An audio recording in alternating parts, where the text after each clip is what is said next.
तो हेलो दोस्तों, अंतरा सिंह प्रियंका का देवी गीत है जो भक्ति सॉन्ग रिलीज होने जा रहा है दोस्तों।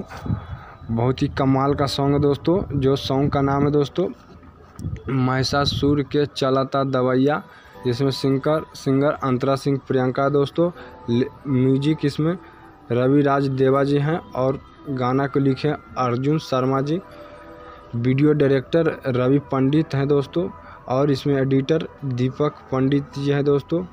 कोरियोग्राफर पर विशाल गुप्ता जी हैं, जो बहुत ही आप लोग के अंतरा सिंह प्रियंका का आवाज़ में देवी गीत है जो आप लोग को सुनने को मिलेगा दोस्तों। महिषासुर के चलता दवैया जो सॉन्ग का बोल है दोस्तों। बता दें ASP अंतरा सिंह प्रियंका जी का ये चैनल है दोस्तों, उन्हीं का चैनल से रिलीज होगा दोस्तों कल सुबह। टाइम नहीं बताया गया दोस्तों, लेकिन कल सुबह है जो देवी गीत भक्ति सॉन्ग है जो अंतरा सिंह प्रियंका का रिलीज होने जा रहा है दोस्तों।